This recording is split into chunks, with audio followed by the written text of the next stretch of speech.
Assalamualaikum warahmatullahi wabarakatuh. Salam Indonesia sehat dan salam Sumatera Selatan bebas stunting. Alhamdulillahirrabbilalamin, puji syukur kita panjatkan kehadirat Allah Subhanahu wa Ta'ala, karena atas nikmatnya hingga pada hari ke-25 ini kita diberikan nikmat sehat dan nikmat sehingga kita dapat terhubung dalam acara webinar yang diselenggarakan oleh HIPPG UI Habibie Institute for Public Policy and Governance Universitas Indonesia bekerjasama dengan Dinas Kesehatan Provinsi Sumatera Selatan. Bapak dan Ibu sekalian yang kami hormati, sebelum kita mulai acara ini, marilah kita berdoa bersama, khususnya untuk para pejuang kesehatan yang saat ini sedang menangani kasus COVID-19 dan para pemimpin kita agar selalu diberikan kekuatan dalam mengambil kebijakan untuk mengatasi masalah kesehatan di Indonesia.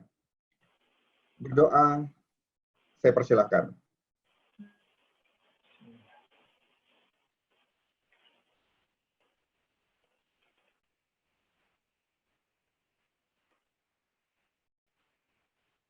Selesai. Bapak dan Ibu sekalian, dari seluruh kota dan kabupaten di Provinsi Sumatera Selatan, webinar hari ini akan mengangkat tema kesiapan daerah dalam upaya pencegahan stunting di masa pandemi COVID-19 yang akan dipandu oleh Dr. Tono Rustiano, MM. Baiklah Bapak dan Ibu sekalian, sebelum acara ini kita mulai, saya persilakan untuk Ibu Dr. Gigi Widya Lesmanawati, MM, sebagai Direktur Eksekutif HIPPG UI untuk menyampaikan pembukaannya. Waktu saya persilakan. Terima kasih, Mas Dwi. Assalamualaikum warahmatullahi wabarakatuh. Yang terhormat Bapak Ferry Fahrizal, Kabidkesmas Sumatera Selatan, terhormat Dr. Rahmat Sintika, narasumber kita yang setia menemani kita selama ini, dan tentunya Dr. Tono Rustiano sebagai moderator. Kami selamat siang semua dan Bapak-Bapak Ibu sekalian di Sumatera Selatan dan di beberapa daerah yang lain juga. Mohon izin kami akan menyampaikan bahwa HIPPG Universitas Indonesia ini adalah kerjasama antara The Habibie Center dengan Universitas Indonesia yang bertujuan untuk membangun mencerdaskan bangsa dan membangun bangsa yang cerdas dan pintar, dan bagaimana Center of Excellence dalam policy dan inovasi serta budaya. Tema kita kali ini adalah untuk bagaimana kesiapan di Sumatera Selatan dalam menangani stunting di era COVID-19 ini. Tentunya terima kasih kepada narasumber yang telah hadir untuk hari ini dan Bapak Ibu sekalian semua di daerah Kabupaten Kota Sumatera Selatan, di 17 Kabupaten Kota semuanya yang hadir. Semoga sesi webinar ini bisa guyup, bisa mendapatkan info yang terbaik dari Bapak Ibu semua dan bisa menangani masalah stunting di era COVID ini. Prioritas utama kita tetap menangani stunting, tidak berubah mudah-mudahan. Selanjutnya, supaya tidak lama-lama, saya persilahkan dilanjutkan. Selamat berdiskusi, semoga bermanfaat untuk Bapak Ibu sekalian semuanya. Wassalamualaikum warahmatullahi wabarakatuh. Ya, terima kasih Ibu Widya. Selanjutnya kami persilakan untuk Bapak Ferry Fahrizal, SKM, MKM, sebagai Kepala Bidang Kesehatan Masyarakat Dinas Kesehatan Provinsi Sumatera Selatan untuk memberikan arahannya kepada kami. Waktu kami persilakan. Bismillahirrahmanirrahim. Assalamualaikum warahmatullahi wabarakatuh. Waalaikumsalam warahmatullahi wabarakatuh. Waalaikumsalam. Pertama-tama alhamdulillah wa syukurillah wa la haula wa la quwata illa billahil aliyyil azim. Bapak Ibu sekalian, terima kasih kepada Habibie Institute yang telah berkenan untuk bekerja sama dengan kami Dinas Kesehatan Provinsi Sumatera Selatan dalam rangka untuk men-share informasi, berdiskusi terkait dengan upaya Provinsi Sumatera Selatan di dalam pencegahan dan penanganan stunting, khususnya di masa pandemi COVID-19 di Provinsi Sumatera Selatan. sebagai awal perlu kami sampaikan bahwa status prevalensi stunting di tahun 2018 untuk Sumatera Selatan berada di ring antara 25,9 sampai dengan 48,10%, 48,1%. Kemudian dari tahun 19 berdasarkan survei status gizi balita Indonesia bahwa ada penurunan yang signifikan di mana ringnya antara 17,37% sampai 41,12%. Ada 3 sumber data dan untuk saat ini di samping dari riset kesehatan dasar 2018, kemudian SSGBI 2019, juga ada EPPGM yang sampai saat ini kita berupaya untuk terus mensupport, mengupayakan terutama dari teman-teman kabupaten kota untuk meningkatkan cakupan entry datanya sehingga kita bisa melihat nanti bagaimana hasil pengukuran yang dilakukan oleh teman-teman kabupaten kota melalui posyandu atau fasilitas lainnya sehingga nanti terinformasikan sesungguhnya bagaimana prevalensi stunting di tingkat kabupaten kota maupun di tingkat desa. Ini posisi entry data di EPPGM ya. Ada yang sudah hijau di atas 50% atau di atas 60%, namun masih banyak yang merah-merah yang dia cakupan entry-nya juga masih belum sesuai dengan yang kita harapkan. Nah, Bapak Ibu sekalian, terkait dengan upaya pencegahan dan penanganan stunting sebenarnya pemerintah pusat secara nasional sudah memberikan pedoman kepada kita terkait dengan upaya intervensi pencegahan stunting ini. Ada strategi, ada intervensi, kemudian ada hal-hal yang ingin kita capai, bagaimana nanti di tahun 2024 stunting bisa mencapai 14%. Tentu ini menjadi tugas berat kita. Namun demikian, tetap menjadi pedoman bagi kita bahwa ada tugas-tugas dan kewenangan yang sudah diemban oleh masing-masing kementerian dan lembaga. Intinya adalah bahwa intervensi spesifik dan sensitif harus menjadi acuan bagi kita. Nah, di sini misalnya kita lihat bagaimana peran-peran pemangku kepentingan atau lintas OPD. Nah, Bapak Ibu sekalian, ingin saya sampaikan tentang atau mengingatkan tentang paradigma sehat. Bahwa kalau kita berbicara paradigma sehat, berarti kita mengutamakan promotif dan preventif tanpa mengabaikan kuratif dan rehabilitatif. Kemudian, apa bukti kita sudah mengutamakan promotif dan preventif? Tentu ada kegiatan-kegiatan yang nanti dicerminkan di dalam kegiatan dan penganggaran berupa bagaimana porsi kita melaksanakan kegiatan-kegiatan yang sifatnya to detect. Kemudian bagaimana kita meng-create kegiatan-kegiatan dan anggarannya untuk kegiatan-kegiatan yang sifatnya mencegah. Dan kemudian bagaimana kita merespon terhadap hal-hal yang terjadi terutama kasus-kasus stunting ini. Jadi hakikat mencegah adalah ikhtiar manusiawi untuk mencegah jangan sampai terjadi sehingga nanti kita berharap benar-benar kita bisa menurunkan bahkan kalau bisa 0 kasus ya. Tentu ini akan berat sekali. Namun juga harus perlu kita mawas diri bahwa dalam konteks pencegahan jika terjadi kasus berarti kita gagal mencegah. Ini sebagai mawas diri untuk evaluasi di mana letak kegagalannya. Nah, kemudian Bapak Ibu sekalian, kegiatan pelayanan ibu hamil, kelas ibu hamil, pemantauan tumbuh kembang anak, deteksi dini, dan seterusnya akan menjadi terkendala ketika kebijakan stay at home, physical distancing, akibat pandemi COVID-19. Nah, Kementerian Kesehatan sudah mengeluarkan pedoman. Selintas mungkin untuk kondisi COVID-19 di Sumatera Selatan, bahwa konfirmasi positif berada di posisi 458 kasus positif. Sedangkan yang terbanyak, yaitu Palembang, berada di 248 kasus konfirmasi positif. Ini gambaran terkait dengan COVID. Nah, terkait dengan pencegahan COVID, pencegahan stunting ataupun gizi, pelayanan gizi, selama masa COVID sebenarnya Kementerian Kesehatan sudah mengeluarkan pedoman pelayanan gizi di masa tanggap darurat COVID-19. Di mana nanti PSBB ketika diterapkan, Pasienkes telah meminimalisir kunjungan masyarakat untuk hal yang tidak mendesak dan gawat darurat, maka ada modifikasi pelayanan.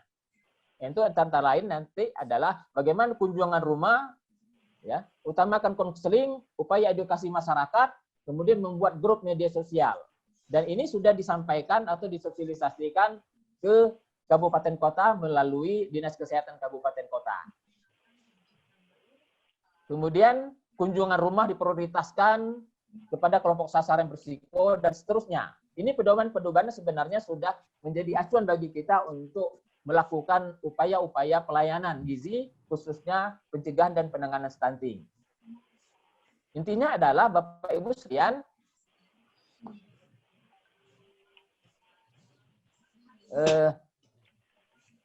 prioritas penanganan stunting ya terkait dengan masa COVID ini adalah mari kita mendata bagaimana 1000 hari pertama kehidupan yang terdampak di COVID-19 ini. Artinya kita mendata rumah tangga dari 1000 hari pertama kehidupan yang terdampak. Kemudian penyediaan pangan di rumah tangga 1000 hari pertama kehidupan yang terdampak COVID, pemantauan status gizi, kemudian pengawalan intervensi. Inilah sebenarnya kegiatan-kegiatan yang harus terus kita laksanakan.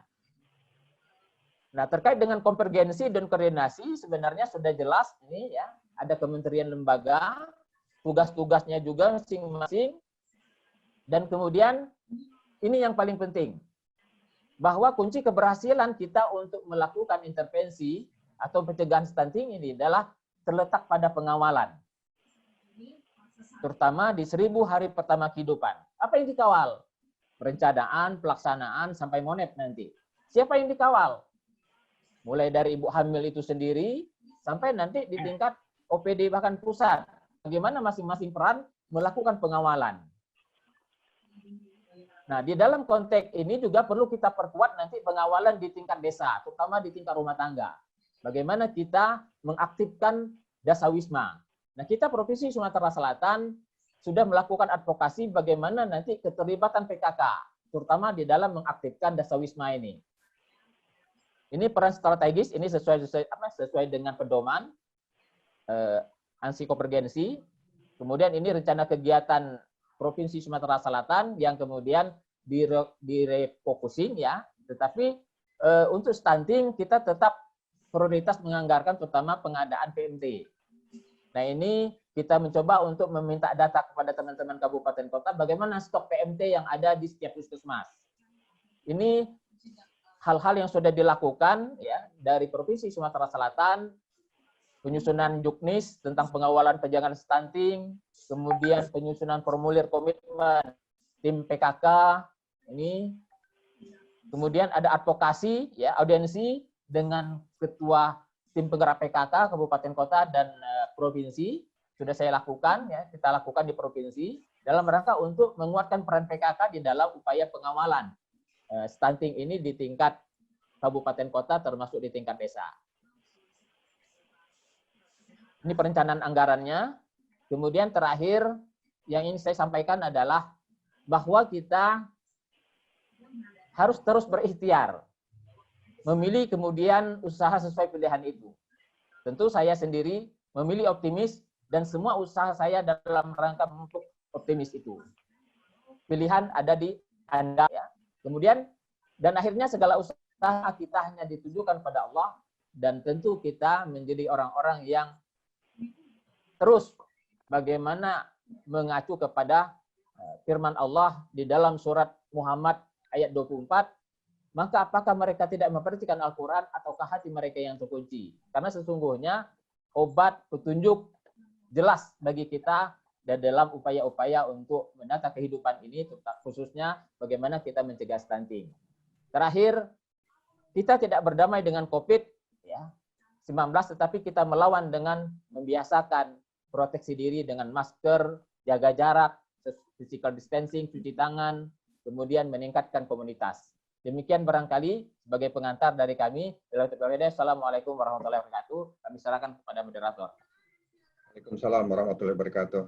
Ya, terima kasih Pak Ferry atas arahannya. Semoga ikhtiar yang kita lakukan dikabulkan oleh Allah Subhanahu wa taala. Baiklah Bapak dan Ibu sekalian, kita memasuki pada acara pemaparan dari Dr. Rahmat Santika. Kami persilahkan Dr. Tono untuk memandu sesi ini. Waktu kami persilahkan.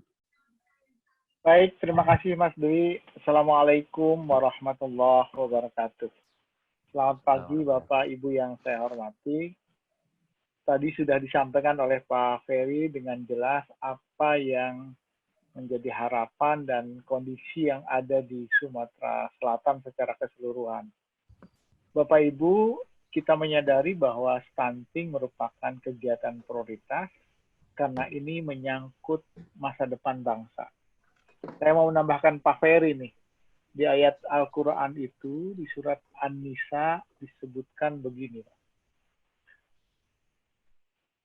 Wal yahshal ladzina law taraku min khalfihim dzurriyyatan di'afa khafu alaihim. Intinya kita harus takut kalau kita meninggalkan generasi yang lebih lemah dari kita. Dan itu memang perintah Al-Quran, fokusnya bagaimana kita menjaga kegiatan dan program stunting ini bisa kita kendalikan, bisa kita hilangkan dengan sebaik-baiknya. Nah, stunting disebutkan angkanya memang masih tinggi di Sumatera Selatan dan beragam satu sama lain. Tapi rata-rata memang tadi banyak merahnya. Oleh karena itu ditambah dengan kondisi COVID ini, ada hal-hal yang harus terus dikawal. Nah, pada saat ini kita punya narasumber Dr. Rahmat Santika, dokter spesialis anak yang bergerak sudah sekian puluh tahun dan kemudian berkunjung ke lebih dari 70 tempat untuk melakukan kegiatan sambil melakukan kegiatan asesmen untuk puskesmas, tapi juga melihat kenyataan seperti apa di lapangan. Bapak Ibu yang saya hormati, kita akan dengarkan penjelasan Dr. Rahmat bagaimana memantau tumbuh kembang anak selama pandemi ini. Dari situ kemudian kita akan diskusi bagaimana seharusnya, terutama tadi yang disampaikan oleh Pak Ferry, mengawal pencegahan dan penurunan stunting supaya mendapatkan hasil yang sebaik-baiknya. Saya persilahkan langsung ke Dr. Rahmat untuk menyampaikan presentasinya. Terima kasih Pak Tono sebagai moderator. Assalamualaikum warahmatullahi wabarakatuh. Taqabbalallahu wa minna wa minkum siyamana wa siyamakum. Semoga amal ibadah kita di bulan puasa diterima Allah Subhanahu wa taala.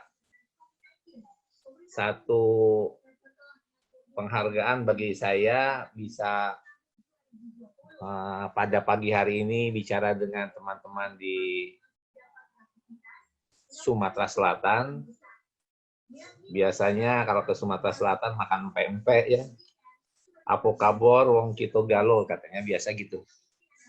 Jadi hari ini saya diminta untuk slide aja. Saya namanya Rahmat Santika dan HP-nya ini yang paling penting. Tolong kalau dicatat HP-nya 0811 831 838. Hari ini saya ingin slide-nya aja. Nah udah. Hari ini saya ingin menyampaikan bagaimana stunting di slide-nya dulu Pak, di judulnya aja dulu, judul. Nah ini, kami ingin masuk dalam soal tumbuh kembang anak, memantau perkembangan dan pertumbuhan anak. Ini dua kata yang sebenarnya sangat berbeda, tetapi setiap hari selalu kita katakan begitu ya. Kalau tumbuh itu artinya bertambah banyak, bertambah besar, berat badannya bertambah besar, tingginya bertambah tinggi, lingkar kepalanya, body mass index-nya bertambah gitu. Kalau kembang bertambah pintar, motoris kasar, motoris halus, melihat, mendengar, sampai sosial. Jadi sini SDTIK. Hari ini kita akan fokuskan pada pertumbuhan ya. Nah, kami dikhawatirkan dari pemantauan sampai 2 bulan terakhir ini, yaitu Maret dan April, Kementerian Kesehatan diskusi panjang lebar kemarin, bahwa selama pandemi COVID-19 ini, dikhawatirkan kasus-kasus stunting ini akan meningkat.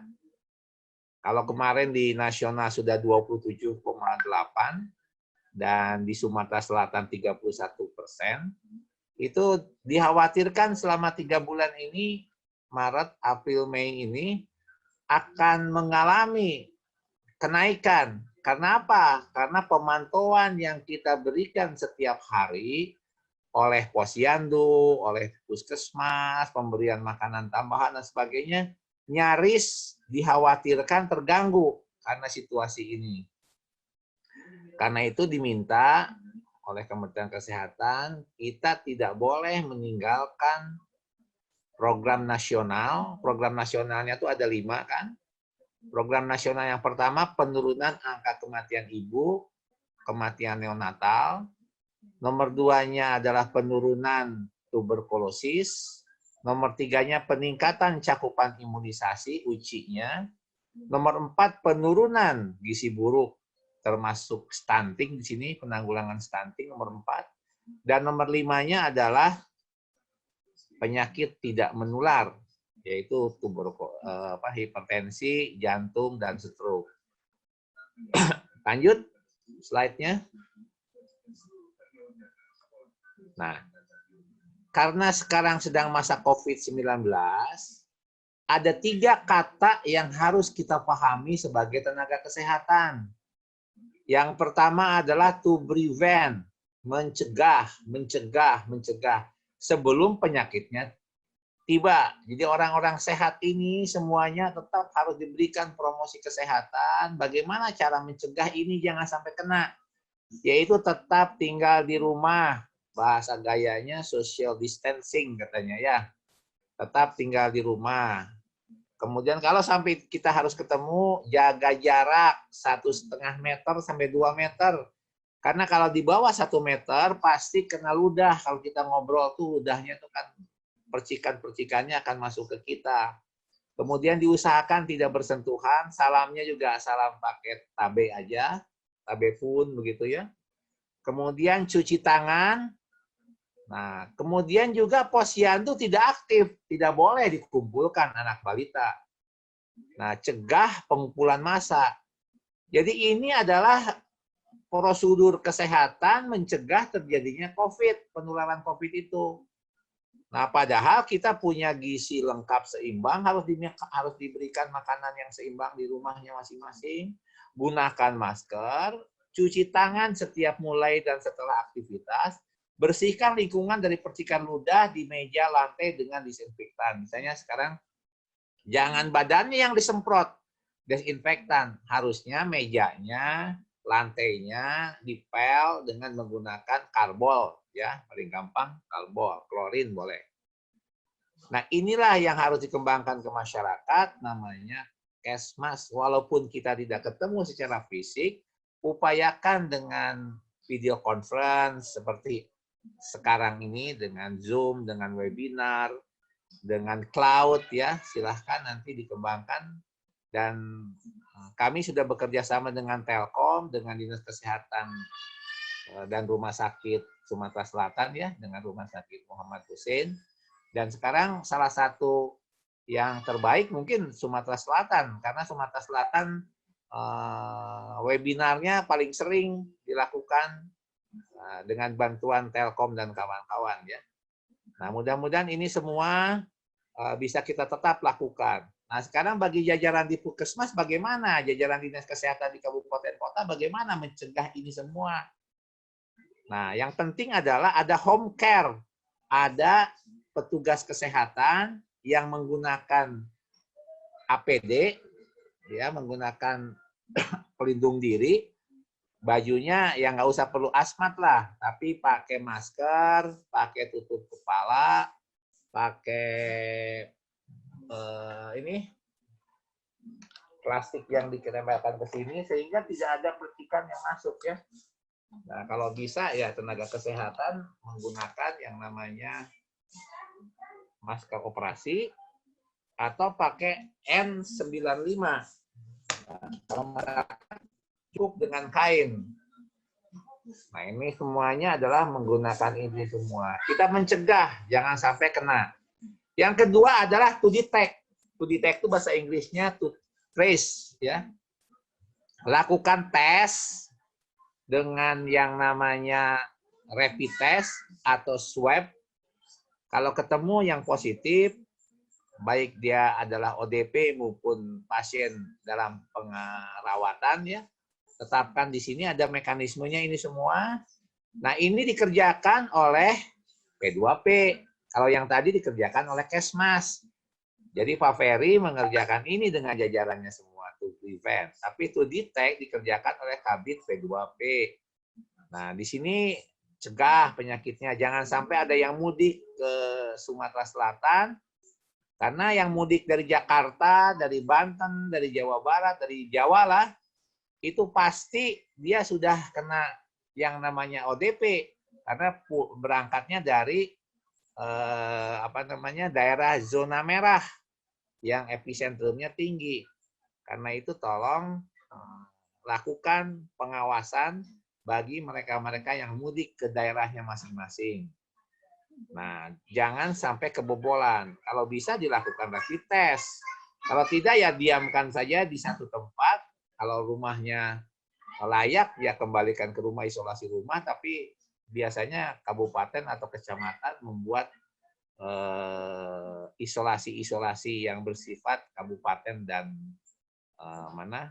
kecamatan, ya. Kemudian PCR juga sangat harusnya banyak, ya, tetapi karena terbatas ya belum semua bisa dilakukan. Kemudian paskes-paskes yang ada umumnya gamang, ya, menutup diri. Nah, dalam bulan April Mei ini kemarin dari Kementerian Kesehatan dimintakan Puskesmas melakukan dibuka. Nah, caranya bagaimana? Caranya adalah UKP yang biasa nangani triase di IGD atau di poliklinik, pindahkan triasenya sebelum pendaftaran. Jadi di depan sekali pas pasien masuk, itu kita sudah lakukan triase. Bagi yang batuk, pilek, panas, sesak, langsung geser ke merah. Nah, ini lakukan pemastian apakah dengan rapid test. Kalau syukur-syukur sih ada ronsen, ya. Tetapi kan tidak ada lah puskesmas dengan ronsen. Tapi rapid test bisa. Kalau tidak, ya sudah dirujuk ke rumah sakit. Jadi di sini harus ada tenaga kesehatan yang biasanya UKP, menggunakan APD lengkap. Ini kalau bisa pakai asmat, karena kalau enggak kena semua nih. Jadi perintahnya Kementerian Kesehatan, SOP-nya adalah triase ditaruh di sebelum pendaftaran, segitu aja. Tapi kalau yang perlu imunisasi, perlu apa, asal jangan dikumpulkan dan tetap menggunakan SOP-nya kesehatan COVID, silahkan. Tetapi kalau bisa, datengin rumah. Nah, masalahnya untuk kasus-kasus yang gizi buruk, gizi kurang, yang stunting kan kita sudah punya pendataan. Nah, yakinkan bahwa makanan tambahannya itu harus ada di sana semua. Kira-kira gitu.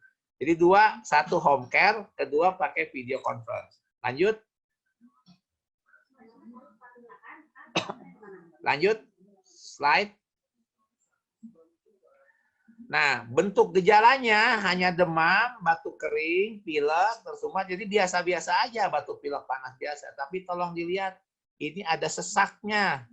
Ada pneumonia. Sesak itu dilihat dari pernapasan cuping hidung, ada retraksi interkostal, epigastrik di dadanya. Nah, 80% sakit sedang, munculnya gejala bertahap, tetapi ada juga yang tidak bergejala, yang kita sebut sebagai OTG. Yang 20% memang sakit berat. Terutama mereka-mereka yang mempunyai komorbiditas, yaitu yang umurnya di atas 60 tahun ke atas. Ada diabetes, ada hipertensi, ya, ada komorbiditasnya ini nih, PPOK, ya, imun compromise, ada yang sedang mendapatkan pengobatan kemoterapi, atau kortikosteroid ya, nephrotic syndrome. Ini banyak nih cerita-cerita yang kena gara-gara sedang mendapatkan komorbiditas ini. Nah, ini semua harus dilakukan oleh UKP, di screening dengan triase oleh 1 atau 2 orang dokter dengan perawat yang menggunakan APD lengkap. Nah, masalahnya sekarang APD-nya ada tidak? Tidak boleh pakai jas hujan sembarangan, mintalah ke dinas kesehatan, dan saya yakin semua dinas kesehatan sudah mendapat dari Kementerian Kesehatan.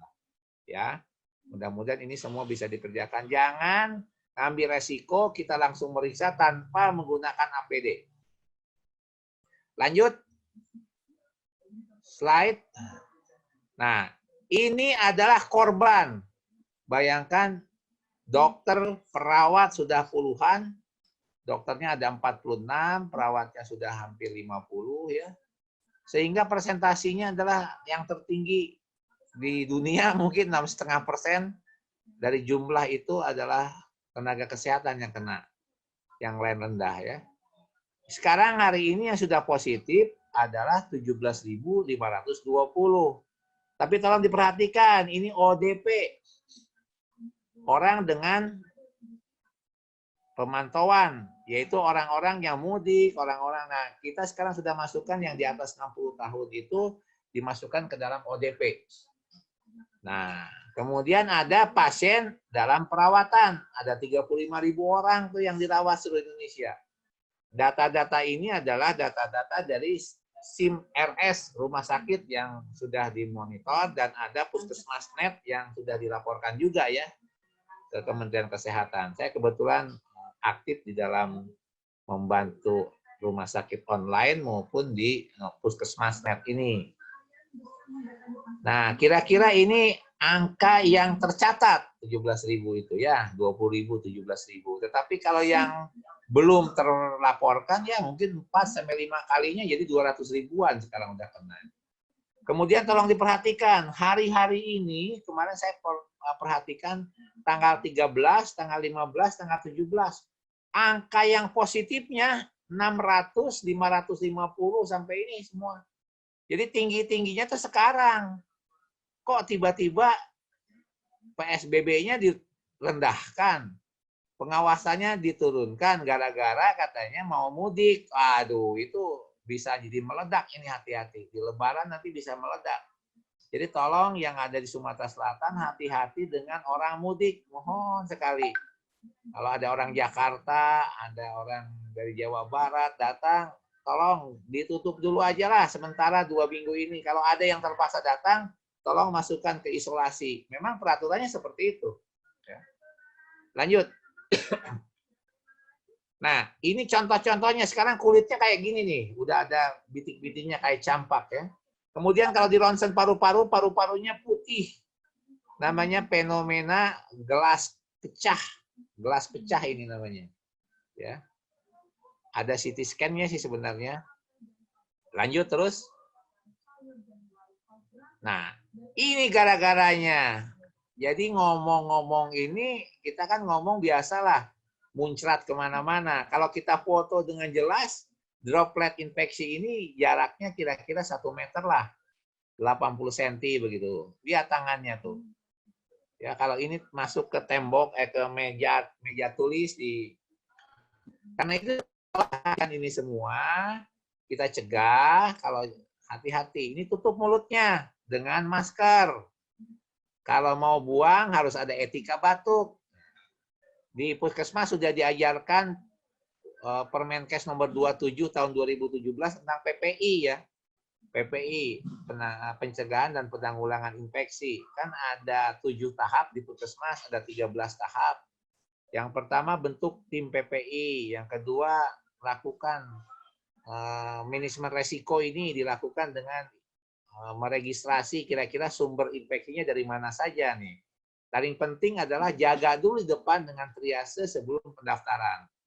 Kan tidak boleh ditutup, tetapi juga jangan dibuka sembarangan tanpa persiapan, nanti kena semua.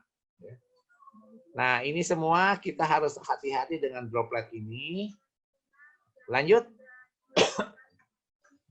Nah, ini adalah baju-baju hazmat yang dipergunakan oleh para petugas kesehatan. Ini di rumah sakit seperti ini. Ini nama biosafety level 2 dan 3 ya. Harusnya di UGD-nya, di IGD-nya, atau di triasenya pakai seperti ini. Ya. Nah, kalau tidak punya seperti ini, tidak punya tadi mana ininya, janganlah menerima pasien dengan sembarangan, nanti kena. Ya. Lanjut. Nah, ini alur yang ditetapkan, sudah ada petunjuknya. Yang paling penting adalah nomor 1 ini. Pas masuk ada triase yang membagi hijau, yang imunisasi, yang bayi baru lahir, kan nggak ada gejala apa-apa dia. Kemudian yang kedua yang akan menggunakan batuk pilek. Nah, yang ketiga tuh yang masuk rawat inap nih yang merah. Nah, silahkan di petunjuknya sudah ada semua, ya. Lanjut. Ini juga sama di puskesmas, IGD, triase, APD, cuci tangan, surveillance, ini semua begitu. Pilek, ringan, pulang dan sebagainya dipulangkan ya dengan obat. Tetapi kalau yang sedang dan berat, apalagi ada sesaknya, jangan dipulangkan. Kalau rumahnya tidak layak, karena di banyak orang rumahnya kecil, ya terpaksa harus disimpan di satu tempat yang kita siapkan di provinsi atau kabupaten kota. Lanjut. Terus aja. Nah, ini apa hubungannya dengan stunting? Dulu tahun 98 ketika terjadi krisis itu pernah dilakukan. Gara-gara ada krisis 98 tahun 2000, 2 tahun krisisnya, kita mengalami gangguan gizi hampir 40,2% ya, ini angka-angkanya tinggi-tinggi. Jadi ada pengaruhnya. Nah, karena itu maka kita khawatirkan di krisis sekarang, walaupun baru 3 bulan ini, akan mempengaruhi, saya nggak tahu berapa nanti hasilnya. Ya. Tetapi Pak Dodi, Pak Iswardi sudah menghitung di Balai Penelitian Kesehatan Kesmas, itu tahun 2037 hati-hati nih. Yaitu ketika 11-17 tahun yang akan datang, akibat dari COVID ini akan mempengaruhi anak-anak kita. Nah, ini perhatikan. Lanjut. Nah, sekarang kita kembali ke persoalan utama tumbuh kembang tadi. Tumbuh itu kan bertambah besar, bertambah berat, bertambah tinggi. Berat badan lahir 2.500 sampai 4 kilo atau 3 kilo. 5-6 bulan 2 kali berat badan lahir atau 6 kilo. 1 tahun itu 3 kali berat badan lahir. Jadi 9 kilo. Nah, di situ ada kurvanya. Kurvanya ada di buku KIA. Tolong diperhatikan, di posyandu itu meja 1 untuk pendaftaran, meja 2 penimbangan, meja 3 pencatatan. Itu semua dikerjakan oleh kader. Tetapi yang urusan-urusan mendetilkan seperti ini, berat badan terhadap umur, tinggi badan pada umur, lingkar kepala, body mass index, berat badan. Ini ada 30 grafik di belakang. Di belakang ya, itu 30 grafik. Ada yang 0-6 bulan, 6-2 tahun, 2-5 tahun, 3. Ada yang biru, ada yang merah. 3 kalikan 2 udah 6. 6 kali 5 ada 30, dicetaknya bolak-balik. Jadi 15 halaman daripada buku KIA ini adalah grafik-grafik ini untuk dipantau oleh tenaga kesehatan. Jangan dipantau oleh kader. Urusan ini bukan urusan kader. Kader itu di meja 3, tapi konfirmasi berat badan lahir ini. Nah, kalau sudah ketemu min 3 SD, min 2 SD, kumpulkan. Dan saya yakin tadi Pak Ferry sudah jelaskan ada EPPGM ya, yang berapa jumlahnya, berapa yang Riskesdas, berapa yang apa, itu kan ada angkanya. Yang paling penting di setiap desa, di setiap puskesmas ada PWS, pemantauan wilayah setempat, ada petanya. Saya kebetulan surveyor akreditasi puskesmas. Hampir 70 sudah saya kunjungi puskesmas-puskesmas dan sering sekali datang. Saya suka nyeleneh, kumpulin aja PWS-nya, cari aja yang di bawah min 2 SD, min 3 SD. Ketika dikumpulkan, ini contohnya nih, ini umurnya 2 tahun, tapi beratnya 7 kilo. Tingginya cuma adalah 79, 77 ini. Nah, ini udah pasti stunting ini, gizi buruk. Ternyata kita tidak bisa memberi makan dengan makanan sate, gulai, ya, empek-empek, nggak bisa lagi. Ini tetap harus kita pandang sebagai umur 7 kilo. 7 kilo itu kira-kira 5-6 bulan. Jadi kita harus memberikan makanan 5-6 bulan, walaupun umurnya 2 tahun. Nah, mekanisme ini yang harus diajarkan oleh para dokter kepada para petugas gizi. Inilah yang namanya sinergitas antara UKM dan UKP. Jajarannya Pak Ferry memang tugasnya gizi, melakukan pemantauan, melakukan penemuan kasus. Tapi kalau sudah ketemu yang kasusnya, tolong serahkan ke dokter di UKP. Jadi sinergitas UKM dan UKP itu sangat penting. Jangan semuanya diserahkan oleh petugas gizi. Itu adalah kewenangan klinis. Yang kodenya silahkan baca KMK 514, kodenya nomor 79, tata laksana gangguan gizi di Puskesmas, nomor 79, lengkap semuanya ada. Baca juga Permenkes 29 tahun 2019, bagaimana petugas gizi di jajaran Kesmas, UKM kan, melakukan pemantauan, melakukan PWS, dan sebagainya. Tapi ketika dia ketemu yang gizi buruk, gizi kurang, apalagi umurnya masih 2 tahun, 3 tahun ke bawah, segera kirim ke UKP. Nah, ini adalah pemantauan-pemantauan, grafik-grafiknya seperti ini. Lanjut. Lanjut. Nah, jadi gagal tumbuh itu pada awal kehidupan, yang gara-gara keturunan, gara-gara bapaknya pendek, ibunya pendek, itu 7% saja. Nature. Sedangkan yang karena gizi, karena infeksi, karena penyakit yang berulang-ulang, itu 93%.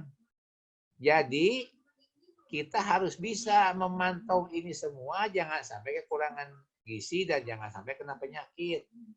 Apa akibatnya? Akibatnya otaknya jadi sedikit ya. Waktu lahir 25% ini otak. Harusnya kan penuh. Kalau bagus setelah 3 tahun, 6 tahun. Ini kalau ini ya semua umurnya 3 tahun, 6 tahun gara-gara kurang gizi, gara-gara kurang protein, gara-gara tidak ada air susu ibunya, ya jadi beginilah. Nah, 31% anak balita di Sumatera Selatan seperti ini otaknya. Kan sedih. Padahal yang namanya makanannya, empek-empek dan sebagainya kan makanan ikan semua tuh protein. Harusnya tidak terjadi kalau sejak 3 tahun pertama, 1000 hari pertama kehidupan, sudah diberikan air susu ibu dan makanan pendamping ASI dan sebagainya dengan baik. Jadi nitip ini semuanya. Lanjut.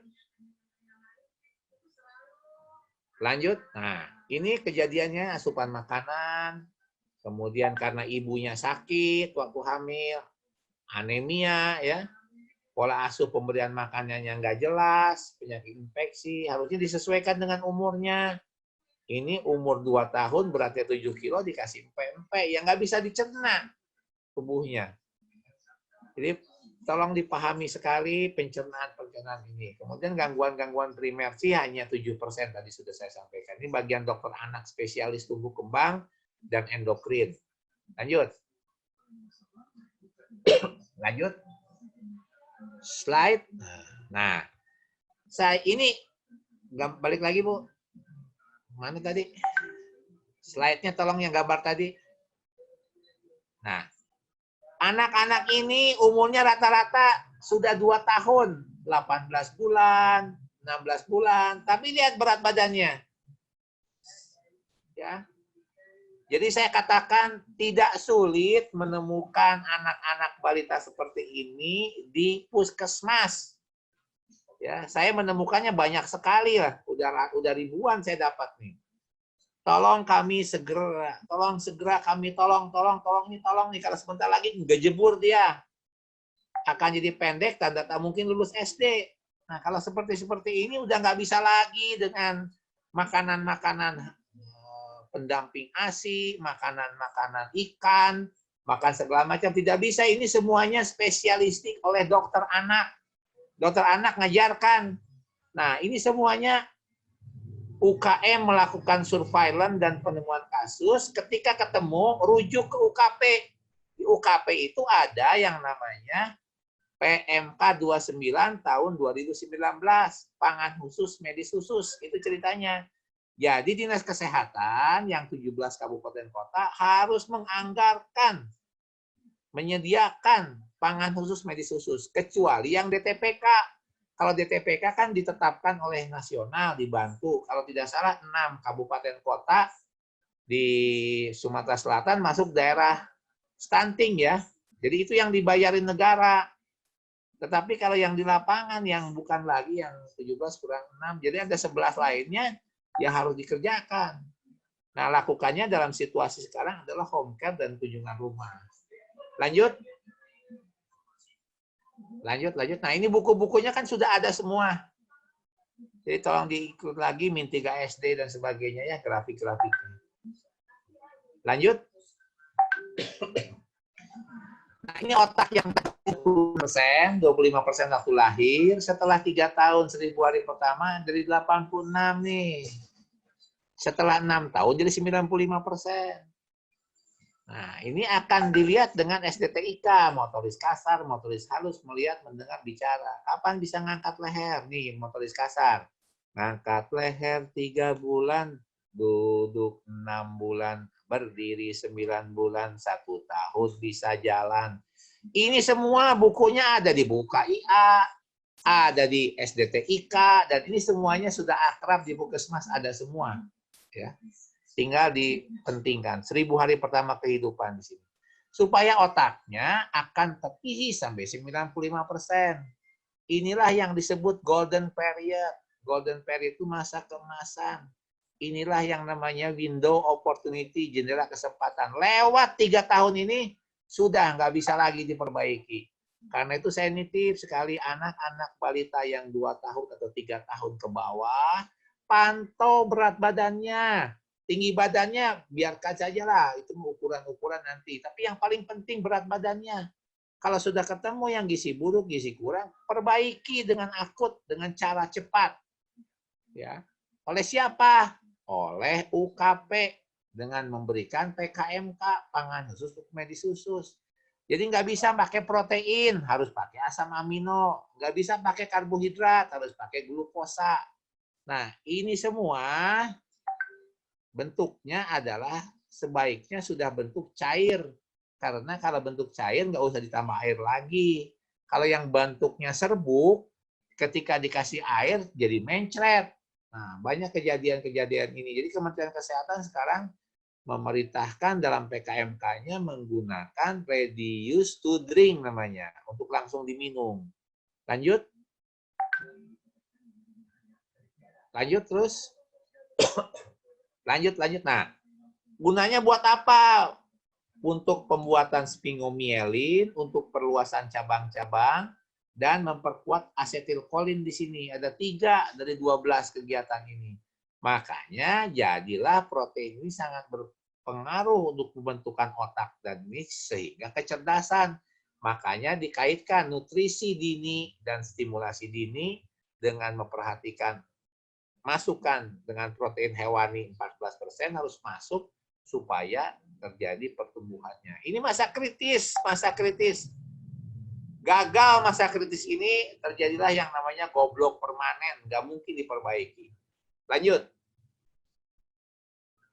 Lanjut. Nah, ini orang-orang yang tadi ini detilan-detilannya ada di sini, nanti saya bagikan aja kalau silakan nanti. Ya. Nah, ini ada lagunya, berat badan sesuaikan dengan umur tersebut dikasih apa. Berat badannya 7 kilo, sama dengan anak 5-6 bulan, 5-6 bulan dikasih bubur susu. Jadi nggak bisa dikasih gulai, kasih sate, kasih empeng-empeng, nggak bisa ini. Ya. Ini. Dia harus mendapatkan air susu ibu atau menggunakan PKMK tadi. Makanya ini adalah urusan UKP. Ya. Lanjut terus. Nah, ini lihat orang-orangnya. Ini semua puskesmas yang saya datengin, saya fotoin banyak benar, Bu. Dan ini pasti nanti suatu saat dia tidak akan jadi Nah, waktunya cuma tinggal 3 tahun ini, makanya saya teriak-teriak, ayo kita kumpulin anak ini, apalagi kena COVID, nggak ada makanannya, gimana dong? Dia nggak akan terbekali ini semua. Ya, lanjut terus. Nah, ini lihat tuh. Ini petunjuk-petunjuknya sudah ada di Permenkesnya. Lanjut aja, lanjut. Lihat ya, saya buka lagi satu lagi. Satu lagi, Bu. Setek lagi. Peraturan Menteri Kesehatan nomor 29 tahun 2019 tentang penanggulangan masalah gizi ya, akibat penyakit. Lanjut. Lanjut. Nah, si UKM petugas gizi melakukan surveillance, menemukan penemuan kasus. Makanya ada EPBBGM ya yang pakai dilaporkan ke IT ya. Mana berapa dilaporkan. Nah, dalam hal penemuan kasus tersebut dimaksud dengan huruf B, memerlukan upaya khusus dilakukan pemberian PKMK, pangan khusus, medis khusus oleh UKP. Nah, jadi nggak bisa sembarangan, harus dikasih, harus dihitung jumlahnya. 1 botol atau 2 botol sehari. Kalau gizi buruk, 2 botol sehari. Tapi kalau gizi kurang, 1 botol. Ini ada petunjuknya caranya. Yang gizi kurang, gizi buruk, dan berisiko gagal tumbuh. Ya, ini ceritanya. Sudah ada ini semua. Berarti kalau sudah ada aturannya, barangnya harus ada. Jadi pemberian makanan tambahan untuk gizi buruk, gizi kurang untuk mencegah stunting ini harus dibelikan PKMK. Kalau enggak, zolim hukumnya karena ditulisnya untuk PKMK, kok dikasihkannya ke tempat lain. Ini bukan pencegahan, ini bukan pencegahan. Ini namanya intervensi spesifik, intervensi khusus. Ya, diperlukan sinergitas antara UKM dengan UKP. Gunakan tata laksana gangguan gizi. Sudah ada semua aturannya. Lanjut. Lanjut. Nah ini siapa saja yang diberikan? Bayi sangat prematur, bayi berat badan lahir rendah, bayi alergi protein susu sapi. Ini kan ada nih pemberian makanan khususnya. Ya. Ada yang bentuknya soya, ada bentuknya yang hipoalergi, ada yang macam-macam. Ini sudah ada petunjuk di belakangnya. Ada juknisnya, ada ini semua ya. Nah, lanjut. Lanjut. Nah, terus lanjut aja. Terus ini PKMK nomor 29. Lanjut aja terus. Terus.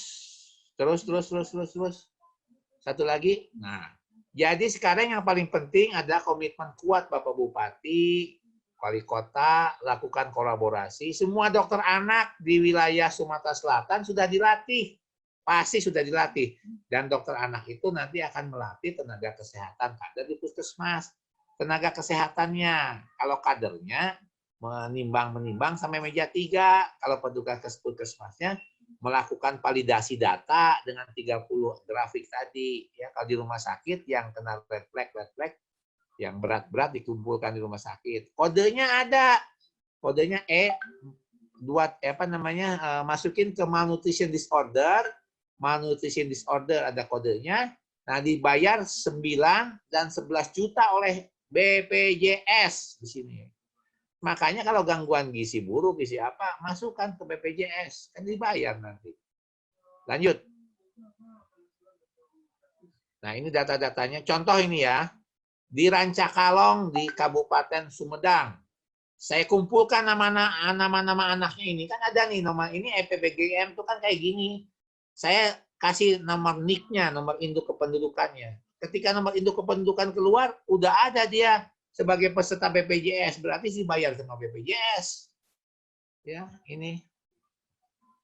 Nah, ini semuanya adalah aturan-aturan yang sudah ada di bukunya. Cuma nggak pernah dipakai dan tidak paham. Sehingga KMK 514 nggak digunakan, Permenkes untuk sistem rujukan juga tidak digunakan. Padahal sudah ada dibayar oleh BPJS. Jawa Barat mah alhamdulillah BPJS-nya bayarin. Ya. Harusnya Sumatera Selatan kan sudah ada dulu kan ada Jamkes Sumatera Selatan itu ya yang Dulu saya ikut, kan saya pernah jadi ketua DJSN yang ngatur itu semua. Dan Sumatera Selatan dengan Bali itu hebat itu. Bisa bayarin sendiri provinsinya. Lanjut terus. Nah ini data-data ini semuanya scoringnya dihitungkan berapa-berapanya jumlahnya. Jadi bisa diukur nih. Ya. Lanjut terus. Nah, kalau ada yang ingin didetilkan, silahkan hubungi saya, Rahmat Sentika, di nomor HP ini. Ya, saya akan bantu lah.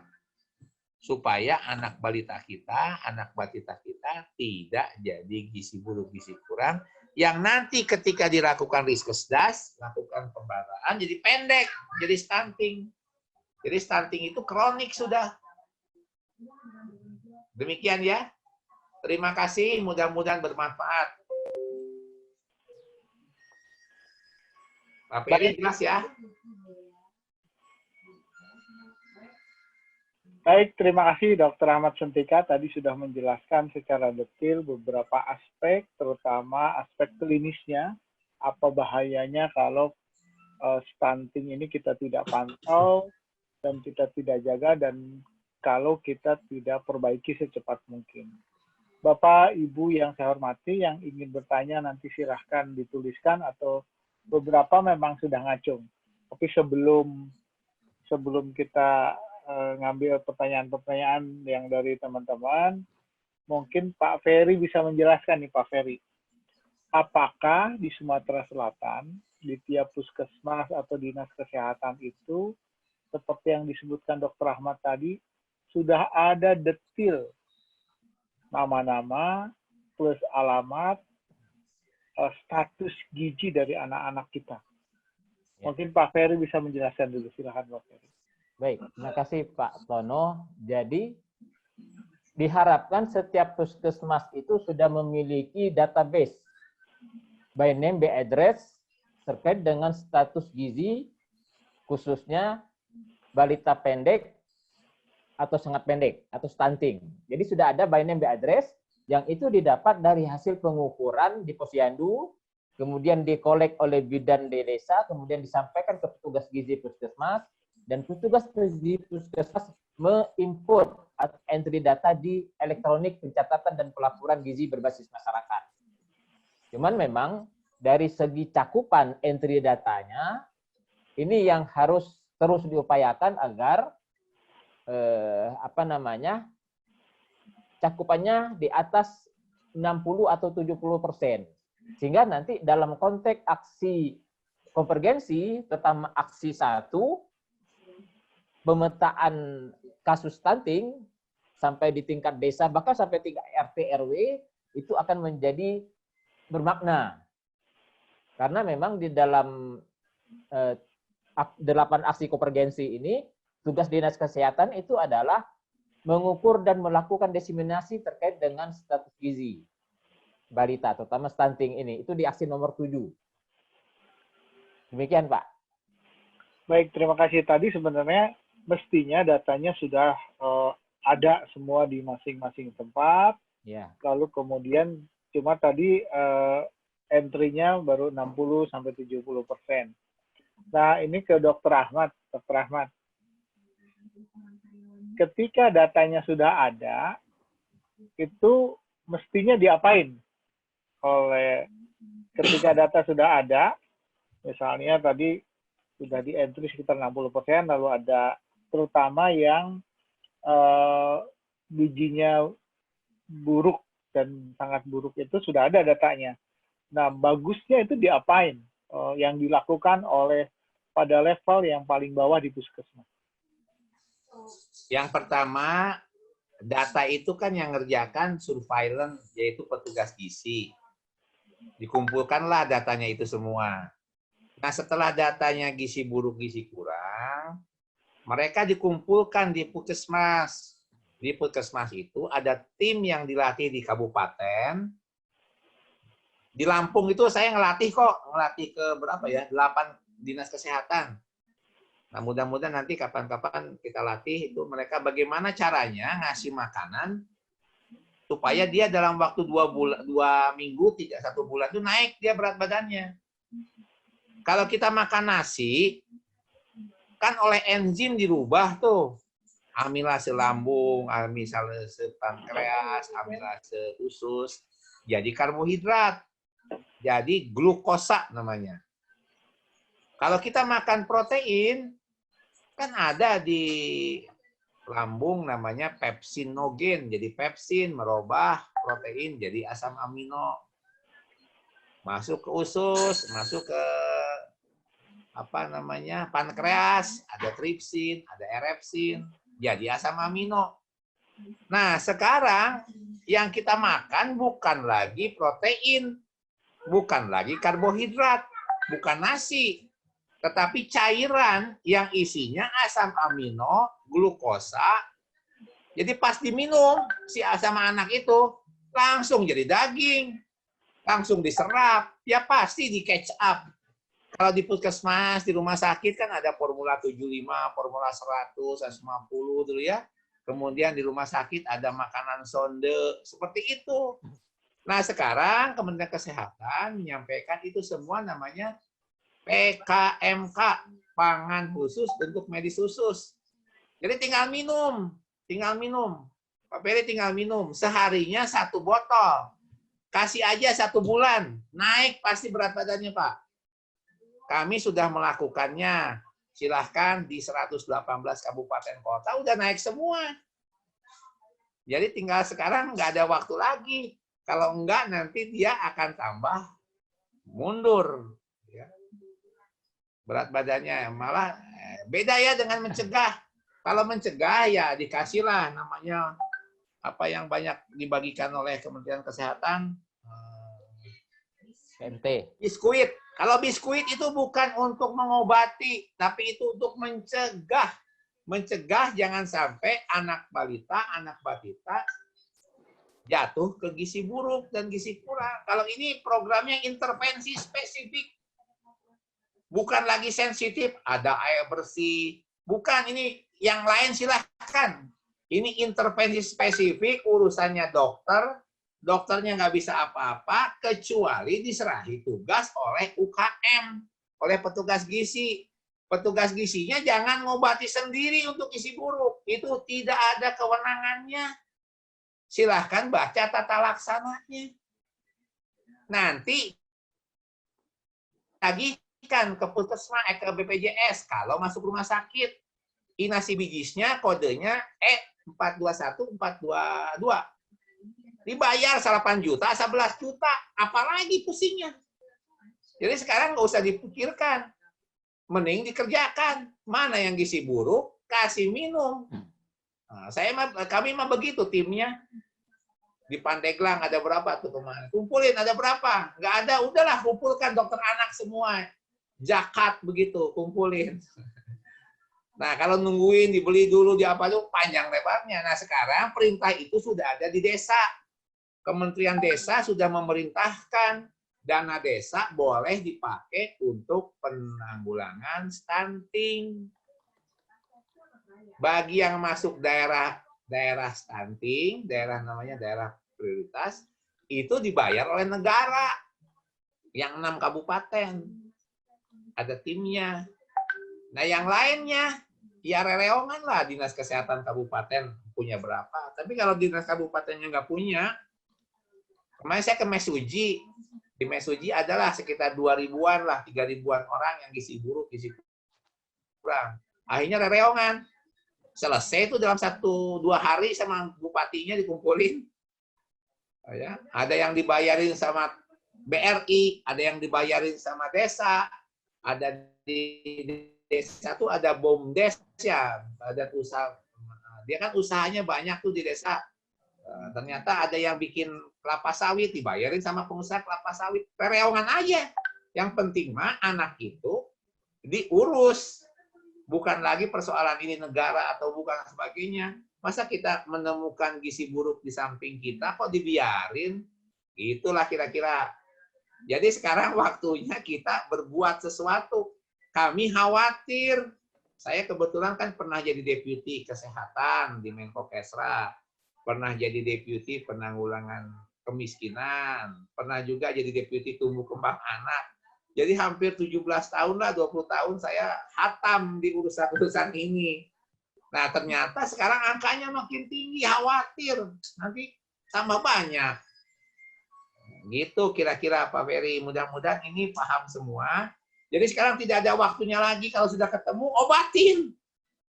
Obatinnya pakai apa? Pakai minuman. Minumannya namanya PKMK. Minum langsung. Kalau nggak tahu PKMK apa, tanyakan ke dokter spesialis anak atau kemana. Se-Indonesia sudah tahu semua, udah diperintahkan. Nah, jadi ini persoalannya adalah persoalan, tadi kan intervensi ada 8, ada ini. Silahkan, itu jalan sendiri. Yang hari ini saya ingin sampaikan, saya sebagai dokter anak, meminta supaya yang gizi buruk jangan dibiarkan, dia harus kasih minum. Minumnya khusus. Gitu. Jelas Pak Toto ya?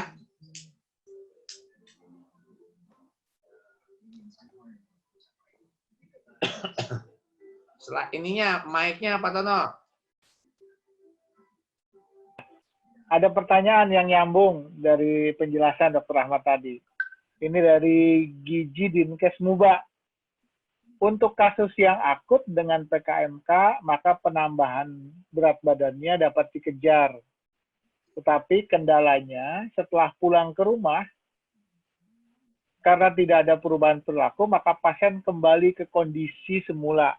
Ini bagaimana solusinya untuk jangka panjang, Dr. Ahmad? Sekarang nggak usah dipikirin jangka panjang dulu. Yang kita pikirkan sekarang jangka pendek dulu. Orang udah kena COVID, dia perlu ventilator, masa dibiarkan?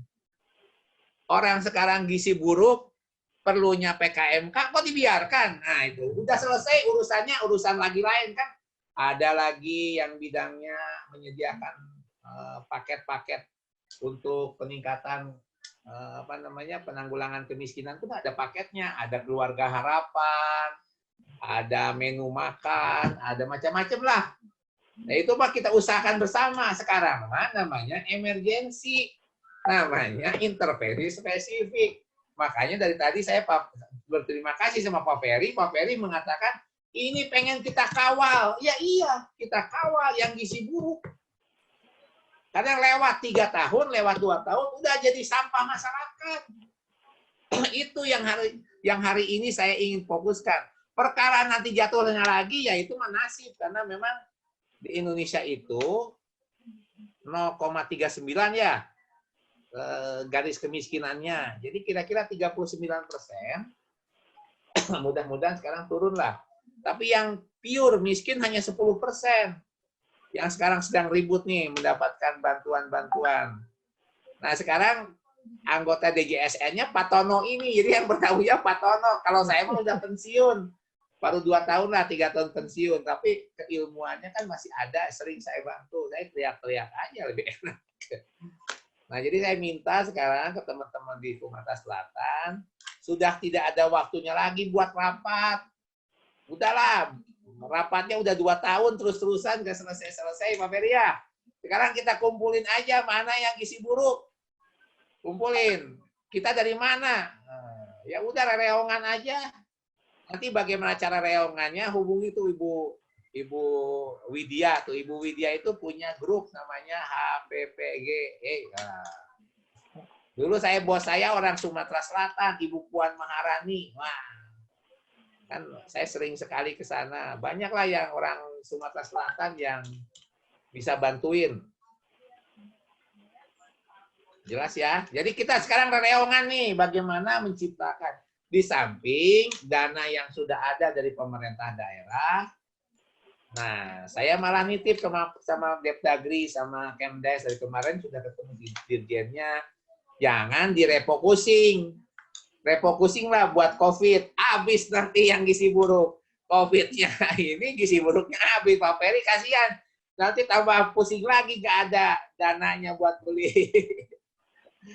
Nah, harusnya kita reongan lah sama-sama. Kalau sudah ada per daerah aja, kalau per Sumatera Selatan kan luas sekali. Per kabupaten kota yang mana gitu. Saya kebetulan sering sekali, teman-teman saya banyak lah di Sumatera Selatan. Jadi kemarin ke Bangka Belitung ya, ke Muntok. Dimuntok digituin aja. Dandimnya yang nangani. Sini aja sumbernya, beres. Jadi masing-masing daerah punya karakteristiknya. Tapi kalau dikembalikan semua ke APBN, APBD, aduh, paling banyak 30-40% aja.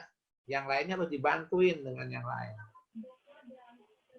Ya. Baik, Dr. Ahmad. Ini mungkin kita akan menampung pertanyaan langsung dari teman-teman. Mungkin dari Ibu Eti Suprapti dari Promkes Puskesmas. Bisa bertanya langsung ke Dr. Ahmad, silahkan. Mangga, Bu Eti, Promkes.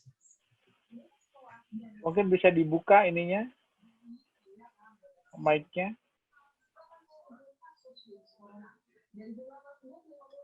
Siapa yang sudah siap, Bu Eti atau Bu Nina atau Bu Henia?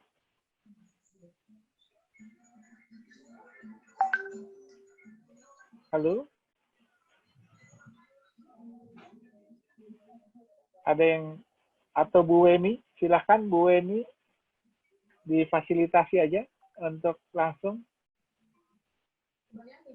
dibukain ininya, apa mic-nya. Ini Bu Weni, silakan Bu Weni. Ya. Assalamualaikum warahmatullahi wabarakatuh. Bapak izin bertanya. Ya, dari mana Bu Weni? Dari Puskesmas Pelaju, Dinas Pelaju, Kesehatan ya. Kota Palembang. Ya, silakan Bu Weni. Mungkin bisa dijelaskan gimana kondisinya di sana. Apakah datanya sudah ada, lalu apa yang dilakukan, lalu pertanyaannya apa? Untuk data balita yang stunting, ada sebagian kami sudah memegang data balita yang by name, by address. Cuman di masa pandemi ini, kami belum bisa melakukan kunjungan rumah, Pak. Mengingat resiko yang akan kami hadapi, karena kan untuk kunjungan rumah juga membutuhkan APD. Nah, itu Pak. Nah, yang ingin saya tanyakan, tadi kan dijelaskan oleh narasumbernya, dokter spesialis anak, tentang PKMK. Mohon dijelaskan dulu Pak, PKMK itu apa, dan misalkan ditemukan kasus balita gizi buruk, untuk intervensinya apakah dirujuk ke rumah sakit untuk mendapatkan PKMK itu atau bagaimana Pak? Jadi petunjuknya dilakukan oleh dokter atau petugas kesehatan di puskesmas, di UKP. Berarti UKP-nya harus diajak bicara dengan UKM, gitulah kira-kira. Nah, di beberapa daerah yang sekarang sudah daerah uji coba, daerah-daerah stunting, diajarin tuh di dokter-dokter puskesmasnya. Bukunya kan sudah ada di puskesmas. PMK-nya sudah ada. Kalau ada dokter yang nggak ngerti PKMK, waduh, di belakang PKMK tuh ada. Tadi udah dibilangin. Kalau kita minum susu, itu bentuknya ada proteinnya. Susunya dirubah tuh di demikian rupa sehingga dia nanti bentuknya asam amino. Kalau kita makan ikan, protein dirubah jadi asam amino. Kalau kita makan nasi, namanya karbohidrat, jadi glukosa. Nih, dari pabriknya, dari tempatnya, itu semua sudah diolah. Ada asam aminonya, ada glukosanya, ada apa. Jadi waktu tinggal diminum, langsung jadi daging. Itu hanya untuk mengejar yang spesifik, intervensi selama paling banyak 1 bulan lah. Naik semua. Naiknya menakjubkan. Karena itu diminta oleh Kementerian Kesehatan ditangani. Yang nanganinya siapa? Yang nanganinya petugas kesehatan yang ada di UKP. Gitu. Biasanya di tempat pemulihan. Nah, kalau perlu duitnya apa, duitnya segala macamnya, baca KMK 514 nomor 79. Kan ada. Keputusan Menteri Kesehatan nomor 514. Puskesmas itu kalau nggak ada 514, nggak lulus akreditasinya. Penyakitnya 144 penyakit. Penyakit nomor 79 namanya malnutrition disorder, gangguan gizi. Gangguan gizi itu ada yang ringan, sedang, dan berat. Yang sedang dan berat dikasih PKMK. Oh, masa segitu nggak jelas. PKMK itu nama dagang, saya kan nggak tega juga nyebutin nama dagang di sini ya. Banyak nama dagangnya. Nantilah sambil jalan dilihat. Nah, Ya, itu. Dokter Ahmad melanjutkan pertanyaan itu. Kan se-Indonesia tahu semua. Dokter umum tahu semua. Nggak mungkin lah nggak tahu. Makanan khusus untuk yang gizi buruk, itulah PKMK itu. Dokter Ahmad melanjutkan pertanyaan itu tadi, bagaimana mekanisme pelaksanaan PKMK di puskesmas? Jadi di puskesmas Ya. itu kan di puskesmas itu ada yang namanya, kalau ini urusannya kan dinas kesehatan tuh gini, semua urusan kabupaten kota, seluruh urusan kesehatan sudah diserahkan ke kabupaten kota. Dalam 4 urusan. Urusan pertama namanya UKP, upaya kesehatan perorangan. Keluarnya namanya Yankes, pelayanan kesehatan. Jadi Kabid Yankes. Kabid Yankes itu ada FKTP, fasilitas kesehatan tingkat pertama di puskesmas, di UKP-nya. Di UKP itu ada 10 langkah. Pendaftaran, kajian awal, penetapan diagnostik, ya, pemberian namanya pelayanan rencana pelayanan klinis, rujukan, emergensi, promosi kesehatan, anestesi sedasi, dirawat, dan gizi, kan itu. Yang di UKM ada 12. Dari 12 itu salah satunya yang namanya promosi kesehatan. Jadilah Germas, Gerakan Masyarakat Sehat, jadilah SPM. Nah, masing-masing udah ada kegiatannya. Kegiatan masyarakatnya, ngumpulin orang-orang. Kalau ketemu yang gizi buruk, ketemu yang min 3 SD, min 2 SD, jangan ditangani sendiri. Bukan urusan kader. Bukan urusan lagi petugas gizi. Itu urusannya Yankes. Serahkan di Yankes. Di Yankes ada petunjuknya, ada obatnya, ya, ada TBC-nya, diberikan obat multi drug terapi, ada pemeriksaan laboratoriumnya, ada itu semuanya rentetannya. Jadi diperiksanya oleh dokter. Kalau dokter nggak ada, oleh siapa yang dapat kewenangan dokter? Yaitu biasanya perawat, bidan, kan ada MTBS, ada semua di situ. Saya kan tidak ngajarin lagi puskesmas. Tetapi yang gizi buruk ini kumpulin aja, kasih aja PKMK. Saya sebutin aja ya, Musa. Saya sebutin. Kasih SGM 74, kasih Nutrini Drink, kasih Impani Drink, kasih banyak tuh. Kalau mau dibeli langsung di masyarakat. Kalau enggak bikin ini sendiri. Nah, cara bikin sendirinya harus dilatih. Oh, baru nyambung aku. Pemula itu kali. Nah, itu. Karena kalau dibiarkan, mereka sudah tidak bisa lagi diperbaiki. Sudah 2 tahun, kan 1 tahun, 2 tahun ini. Jadi bukan karena penggunaan ASI, bukan. Ini kalau ASI-nya masih banyak, silahkan kasih ASI. ASI itu kalorinya 67, nggak kekejar. Kalorinya harus 75 atau 100. Atau bikin. Ada cara-caranya tuh. Di buku KIA ada cara bikin makanan tambahan. Nah, itu proses-prosesnya dilatih. Dilatih bersama antara orang gizi dengan ini. Jadi ini namanya emergency. Ya, kalau sampai masuk rumah sakit, diagnosakan di rumah sakitnya gangguan malnutrisi ringan, sedang, berat. Dibayarlah oleh BPJS. 7 juta, 9 juta, 11 juta. Alhamdulillah nggak pernah ditagihkan. Saya kebetulan dulu tuh ketua DJSN yang bayarin itu tuh, yang verifikasi. Sekarang Pak Tono itu tuh. Jadi kalau ditagihkan ke BPJS pakai kode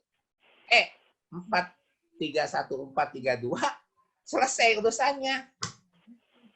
Nah gitu. Kalau dia anggota PPL punya kartu hijau namanya PBI. Nah, ini semua kan harus diceritakan bersama. Bukan urusan UKM, bukan urusan UKP, bukan urusan admin, tapi urusan semua. Itu. Nah, kalau sudah paham itu semua, nanti promosi kesehatan bikin pelatihannya, bikin ngajarin ke masyarakat. Kalau sudah ada gizi buruk ini kumpulin. 62% dari gizi buruk ini adalah penyakitan. Penyakitnya itu TBC. Berarti P2P, TBC harus dikasih obat. Sambil dikasih obat, kasih PKMK. 2 bulan aja, 1 bulan atau 2 minggu. Selesai. Bukan biskuit. Kalau biskuit, bagi orang-orang yang sehat-sehat, jangan sampai gizi buruk, kasih biskuit. Jangan dimakan sama bapaknya. Dari pemantauan dimakan sama bapak ibunya. Apalagi pakai kopi gitu ya. Nah, jadi ini semua cerita panjang lebar yang sifatnya spesifik, khusus tenaga kesehatan. Yang sensitifnya misalnya air bersih, peningkatan pendapatan keluarga, bina keluarga balita, kan banyak kegiatannya. Dan itu 80% anggarannya pakai sensitif. Yang spesifik anggarannya sedikit. Karena itu yang spesifik ini, tolong pahami, itu adalah disebutlah sinergitas UKM dan UKP. Supaya pas pendapat ininya, penanganannya. Itu bunyinya. Silakan aja dibaca PKMK nomor 29 tahun 2019. Atau telepon saya, nanti saya kasih semuanya. Baik, terima kasih Dr. Ahmad. Ini mungkin ada yang lain, Ibu Eti atau Bu Henia, silahkan.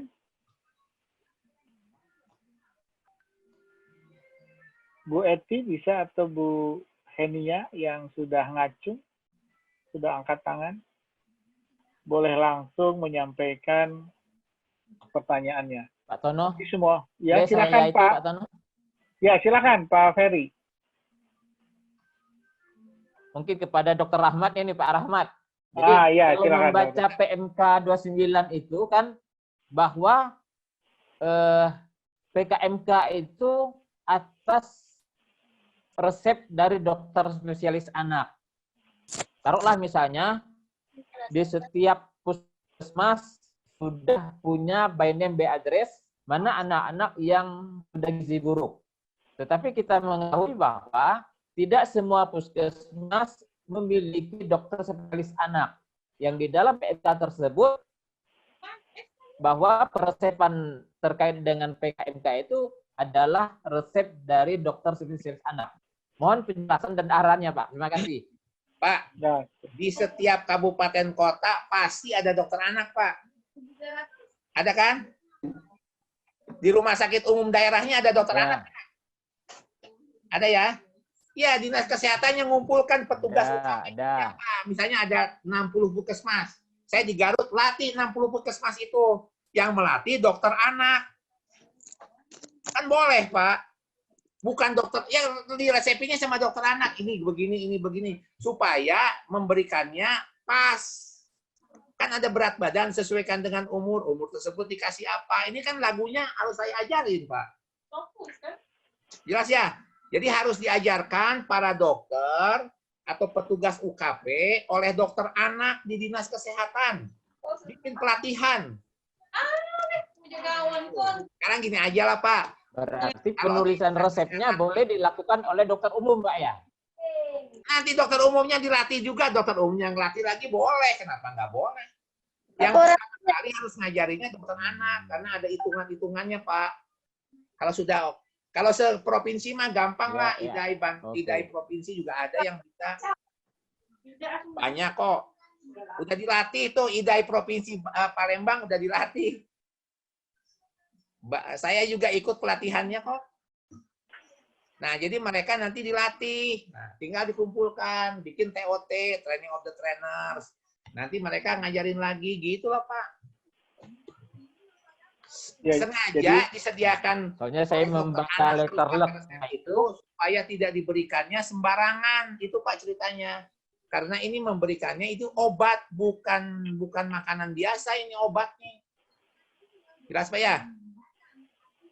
Nanti kalau misalnya nggak pas dikasihkannya kegemukan, jadi orangnya pendek tapi badannya gemuk, nggak boleh. Ada caranya.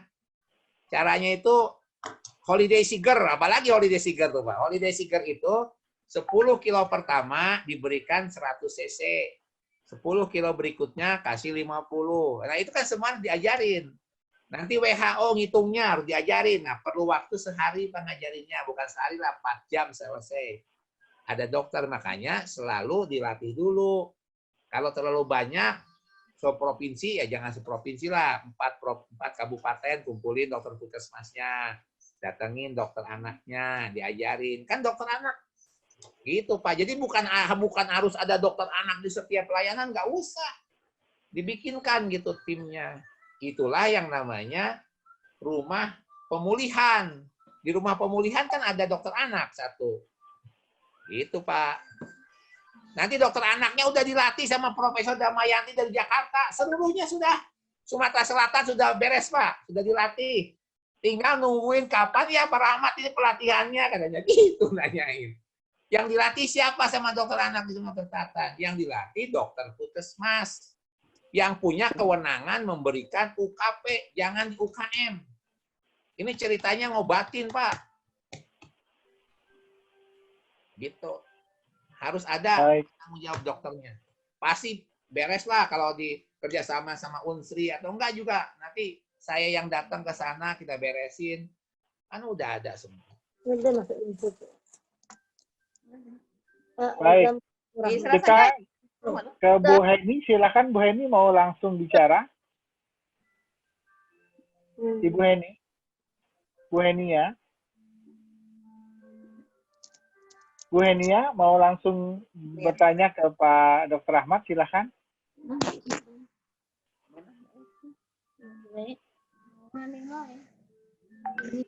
Bu Henia. Iya. Silakan, mau bertanya langsung.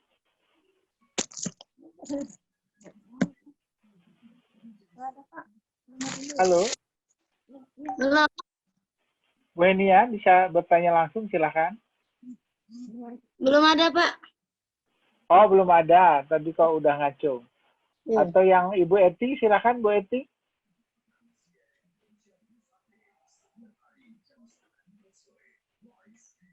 Bu Eti bisa dibuka ininya mic-nya kalau mau bertanya langsung. Baik, kalau tidak ada pertanyaan yang ini, jadi Dr. Ahmad dan Pak Ferry tadi sudah disampaikan bahwa oleh pertanyaan Pak Ferry bahwa kalau dokter di puskesmas itu bisa dilatih dulu oleh dokter anak yang ada. Nah, dilatih dulu. Sehingga dokter di puskesmas itu punya kewenangan untuk memberikan PKMK dengan baik. Nah, mungkin pertanyaan ke Pak Ferry ini, Pak Ferry. Apakah dinas punya anggaran untuk menyediakan PKMK baik ke puskesmas maupun di dinas kesehatan, selain yang kalau dirawat inap mungkin oleh rumah sakit tadi dijagakan ke BPJS, tapi tentu untuk rawat jalan dan di puskesmas apakah ada kemampuan dari dinas, atau misalnya apakah ada pola lain, misalnya dengan adanya tadi rereongan bahasa Dr. Ahmad itu, atau ada model apa yang ada di Sumsel. Pak Ferry barangkali bisa menjelaskan. Baik Pak, terima kasih. Jadi terkait dengan pertanyaan saya tadi di pasal 11 itu kan memang secara letterless bahwa peresepan untuk indikasi petanda-tanda pelaksanaan itu kan harus dari dokter spesialis anak. Nah, memang kondisinya di puskesmas itu kan tidak ada. Tetapi ketika itu ada semacam pendelegasian, ketika memang sudah dilakukan pelatihan-pelatihan, itu saya pikir tidak jadi masalah. Cuman memang cakupan untuk melakukan pelatihan itu yang memang masih belum kita bisa laksanakan. Memang ada pelatihan-pelatihan pelaksanaan gizi buruk ya untuk tingkat puskesmas dan kabupaten kota, tetapi itu tadi terbatas karena terbatas anggaran.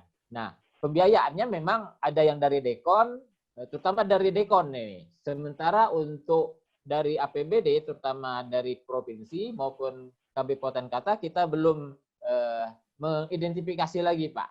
Tetapi dengan adanya pengingatan ini, tentu saja nanti kita akan mencoba untuk mengidentifikasi kembali dan mungkin akan merencanakan bagaimana kebutuhan-kebutuhan terkait dengan penelaksanaan gizi buruk, terutama di dalam hal terkait dengan PKMK ini. Demikian, Pak. Baik, terima kasih. Jadi Bapak Ibu yang saya hormati, kalau kita urut dari awal tadi, Ya. mungkin bisa juga pelatihan itu kita kemas dalam kondisi sekarang, itu pelatihan teknis bagi dokter-dokter, itu melalui virtual seperti ini. Jadi difasilitasi dan itu hemat biaya, Pak Ferry. Saya kira Dr. Ahmad dan Ibu Widya bisa fasilitasi, misalnya dikumpulkan dokter-dokter, diberikan bagaimana caranya memberi PKMK di puskesmas. Sehingga kita tidak menunggu, karena saya kira dengan kondisi yang sekarang, kita punya jalan keluar ini. Tadinya kita juga mengumpulkan banyak di satu tempat, ternyata dengan media ini semua bisa secara sekaligus disampaikan.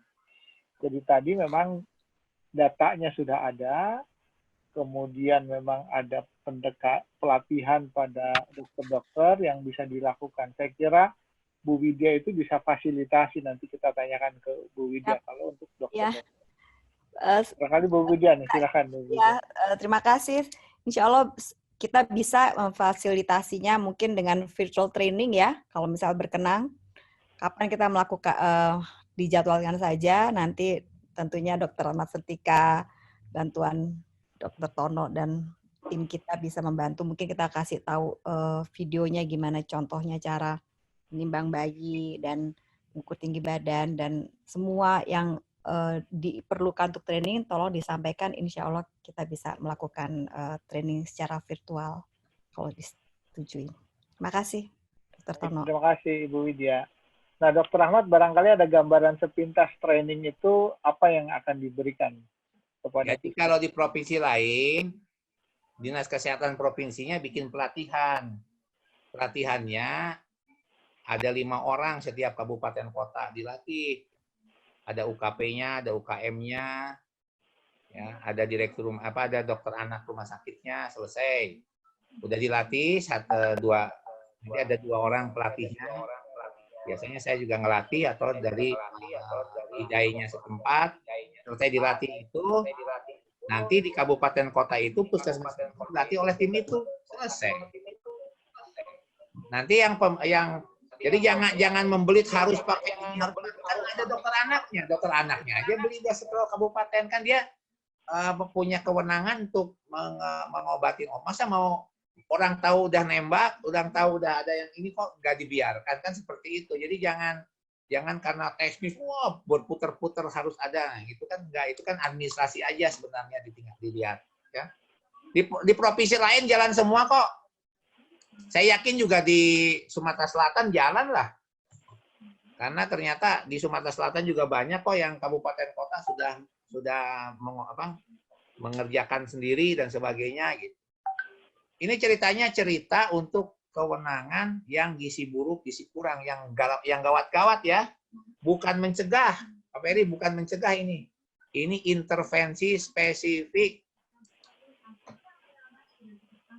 Gitu. Baik. Barangkali masih ada kesempatan kalau ada yang mau nanya langsung, Pak Nizar, Pak Rizky, atau Ibu Kadek. Kalau silakan Pak Ibu Kadek atau Pak Kadek ya. Ibu Kadek biasanya. Yang mau nanya langsung ke Dr. Ahmad, silakan. Saya kira sudah dibuka, Ibu Kadek, silakan Bu. Assalamualaikum. Waalaikumsalam. Oh iya, Pak Nizar yang mau bertanya nih. Silakan Pak Nizar. Assalamualaikum warahmatullahi wabarakatuh. Waalaikumsalam warahmatullahi wabarakatuh. Silakan Pak Nizar. Terima kasih Pak atas penjelasannya dari Pak Dr. Ahmad dan Pak Ferry. Menyimak dari penjelasan Dr. Ahmad tadi bahwa kita kalau tidak ada inisiatif yang sangat urgen kayaknya kita kecolongan pada periode-periode ini, yaitu stunting kita meningkat dan tidak ditanggulangi.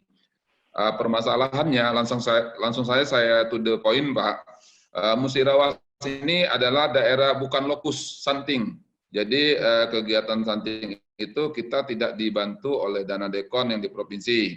Provinsi Sumatera Selatan cuma 3 daerah yang lokus. Yang jadi permasalahan, kita beberapa hari ini sudah final, kegiatan itu sudah termasuk reposing. Jadi semua anggaran udah lari ke COVID semua gitu.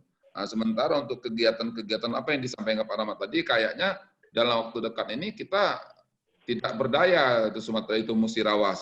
Barangkali di sini sementara provinsi kayaknya lebih mengkonsentrasikan lokus stunting. Nah, kalau itu terjadi akan jadi parah karena di Sumatera Selatan ini ada 17 kabupaten kota dan 3 yang lokus. Artinya akan terjadi lebih parah kalau seandainya itu dikerjakan hanya yang lokus. Tapi penjelasan dari Pak Rahmat tadi dan kita sepakat juga dengan Dr. Peri dengan Pak Peri tadi bahwa perlu kita mengadakan pelatihan bagi dokter-dokter oleh dokter anak, Musirawas juga ada juga dokter spesialis anak, dan nanti tinggal nunggu regulasi dari provinsi bagaimana pelaksanaannya. Kita apakah dari panitia tim tadi udah bersedia juga berkenan untuk mengadakan pelatihan, karena momen pelatihan ini kayaknya lebih efektif, lebih efisien dan kondisi OPIN ini jadi kita bisa melaksanakan itu. Yang masalahnya nih Pak Peri dan Pak Rahmat adalah untuk mengalokasikan PKMK itu. Bagaimana kondisinya supaya kita bisa mencari titik temunya, sehingga permasalahan stunting ini saya kira sekarang jangan dipilah lagi mana yang lokus dan tidak lokus. Untuk Sumatera Selatan gerak sama-sama kita mengatasinya. Karena kalau tidak kita kecolongan untuk kegiatan ini. Dan generasi kita 2034 apa yang disampaikan Bapak tadi ya jadi masalah benar itu. Mungkin itu Pak, terima kasih atas penjelasannya. Baik, terima kasih Pak Nijar. Saya kira pernyataan yang bagus kondisi ini nanti dijawab oleh Dr. Ahmad dan ditambahkan oleh Pak Ferry gimana jalan keluarnya. Silakan Dr. Ahmad. Yang pertama di Musirawas yang gizi buruk dan gizi kurang kan ada ya? Ada Musirawas. Ada ya. Nah, ada berapa orang? Yang ada dikumpulin aja di situ semua. Nah, sekarang tinggal ditanyakan anggarannya dari mana? Apakah ada peserta BPJS nggak Pak? Ada peserta BPJS-nya nggak? Ya karena dia miskin dia menggunakan KIS ya. Iya, kalau udah KIS mah tuh langsung aja ini kan orderkan ke puskesmas ke rumah sakit. Di rumah sakit kan ada anggarannya itu, masukin kodenya seperti itu selesai. Nanti rumah sakitnya dokter anaknya yang beli, dan nggak usah beli. Jadi jangan diputarkan bahwa provinsi harus beli alat PKMK ini dan lain sebagainya sesuai dengan anggarannya aja. Makanya waktu nyusun anggaran di mana-mana juga ada untuk gizi buruk, gizi kurang, untuk pencegahan, kan ada itu semua strukturnya. Nah, kalau tidak salah, bukan tidak salah, memang sudah ada perintahnya. Tolong yang untuk prioritas nasional tidak boleh direfocusing. Kan gitu. Ada tuh suratnya dari Depdagri, dari mana-mana, ada tuh dari Menteri Keuangan. Waktu pertemuan yang 2 minggu yang lalu, 3 minggu yang lalu dengan Ibu Paudah, dengan dari Menteri Keuangan, ada semua itu perintahnya ke Bupati Wali Kota, jangan direfocusing untuk yang gizi buruk, gizi kurang gitu. Nanti tambah susah lagi. Pak Rahmat, barangkali ya silakan langsung. Ya, Pak Nijar silakan. Jadi yang jangka pendek ini yang kita atasi gizi buruk dulu Pak ya, bukannya yang gizi yang kurang, yang sedang gitu. Karena berdasarkan data IPGM kita kan ada pila-pila, ada status itu. Gitu. Tapi kalau seandainya kita konsentrasi ke gizi buruk dan gizi yang sedang itu tidak jadi konsentrasi lagi, penanggulangan intervensi spesifiknya, itu akan terjadi masalah lagi itu Pak. Nah, makasih Pak. Seluruhnya kan sudah diserahkan ke kabupaten kota untuk memutuskannya. Bapak putuskan, masa ada udah yang kelelep mau disuruh lelep aja lah sama ini kan nggak tega juga gitu. Nah, tinggal dibicarakan bersama dengan timnya. Makanya ada ada rembuk stunting. Saya kan sering hadir di Rumbuk Stunting, kumpulin dari mana nih gitu carinya. Kalau enggak minta carikan donor agensi dari Jakarta, dari mana atau gimana. Yang penting mah anak gizi buruknya jangan sampai kekurangan. Jangan sampai dia nggak bisa ditolongin, itu aja Pak. Ya Pak, siap. Baik, baik. Nah, Pak Ferry barangkali bisa Ceritanya menambahkan, bukan Pak lagi Ferry. di perencanaan Pak Tono, ini ceritanya cerita eksekusi. Nanti ke Pak Ferry dulu, Bu Kades sebentar. Pak Ferry, silakan mau menambahkan pertanyaan, menjawab pertanyaan dari Pak Nizar tadi, gimana kebijakan dari Dinas Provinsi. Baik, terima kasih Pak Tono, Pak Nizar. Jadi memang untuk 2020 ini sesuai dengan ketetapan yang dilakukan oleh pemerintah pusat dalam hal Bappenas bahwa memang untuk lokus stunting 6 kabupaten kota. Tetapi insya Allah tahun 2021 sesuai dengan informasi yang kami terima, insya Allah nanti ada dari Bappenas ini yang ikut bersama kita ini, bahwa tahun 2021 itu semua kabupaten kota akan menjadi lokus stunting. Itu yang pertama. Yang kedua, terkait dengan pelatihan, kita untuk sementara ini memang pelatihan-pelatihan yang untuk kabupaten kota itu ada pembiayaan dari dana dekon. Tetapi seperti yang saya sampaikan di awal bahwa pelatihan-pelatihan dilaksanakan dengan dana dekon itu terbatas. Jadi fokus kepada daerah stunting. Tetapi mudah-mudahan nanti di dalam perencanaan anggaran 2021 atau mungkin nanti 2021 baik APBD maupun APBN, penataksana gizi buruk, terutama pelatihan-pelatihan untuk tenaga puskesmas, kita akan upayakan lebih kita lebarkan lagi pesertanya. Demikian barangkali untuk penjelasan kami. Baik, terima kasih. Silakan Bu Kadek tadi yang mau langsung bertanya. Bu Kadek, silakan.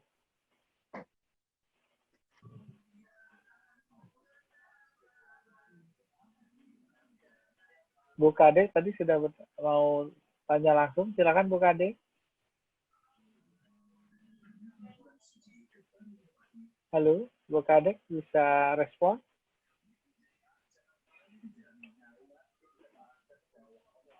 Bu Kadek masih ada, Bu Kadek? Baik, Bapak Ibu, Bu Kadek tidak respon. Tadi sudah dijelaskan panjang lebar oleh Dr. Ahmad tentang bagaimana bahayanya kalau pada masa COVID ini stunting tidak menjadi pusat perhatian. Oleh karena itu, baik dari dinas maupun di puskesmas, bagaimana tetap fokus, termasuk juga untuk di lapangan. Terakhir tadi disampaikan bahwa pemberian PKMK mutlak dilakukan, terutama yang memang gizi buruk dan bermasalah pada gizinya, tadi sudah dijelaskan bagaimana caranya. Saya kira pertanyaan sudah dijawab, kemudian